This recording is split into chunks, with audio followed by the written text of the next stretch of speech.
मुल्क में छाजे करे मक़बूल थियो मुल्तान वा। मुल्क में छाजे करे मक़बूल थियो मुल्तान आ। सिर्फ नाले जो वली अन जो हिते सुल्तान वा। मुल्क में छाजे करे मक़बूल थियो मुल्तान आ। हाज़री हूरा मलाइक था लियने दरबार ते। हाज़री हूरा मलाइक था लियने दरबार ते। शान वारे गौस आलम जो निरालो शान वा। शान वारे गौस आलम जो निरालो शान वा। मुल्क में छाजे करे मक़बूल थियो मुल्तान आ। ओही नगर नगदार मुर्शिद जो न खुटणो कॾहिं। ओ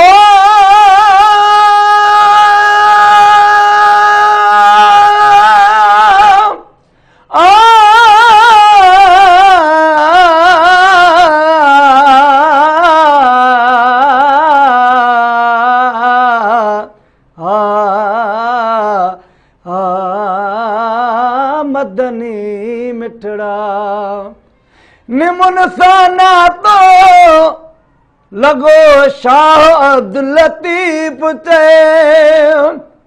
ओ हिकु अॻई हुयसि उजरी ॿियो पीरन मां पातो ॼाण जनी जातो जन भेटो गौस बहाउद्दीन। हे नगर नगदार मुर्शिद जो न खुटणो कॾहिं। ही नगर नगदार मुर्शिद जो न खुटणो कॾहिं।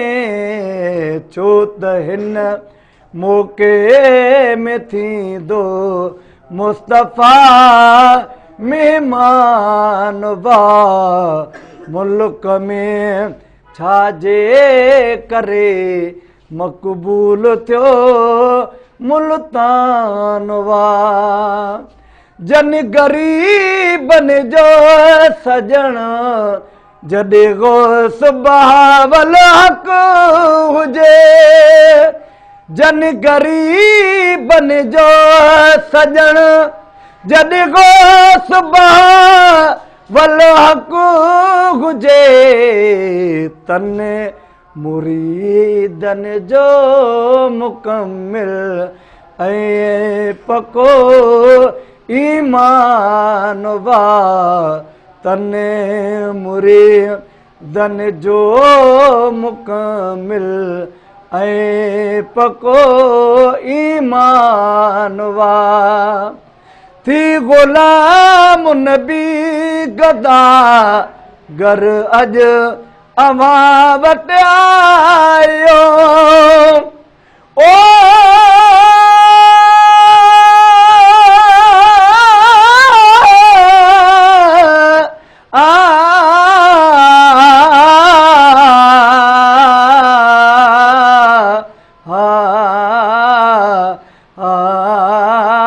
आदम अलैहि अल्लाह गौसलालम गौर करे। गौर करण तुंहिंजो कमु ओ दाहया लाहे तनी जो गम वेल जो वहम कुरैशी तू काटे थी गुलाम नबी गदा गर अज अमा वट आयो थी गुलाम नबी गदा गर अज अमा वट आयो मान हिकिड़ो पर सवाली सारो पाकिस्तान बा मुल्क में छाजे करे मक़बूल थियो मुल्तान बा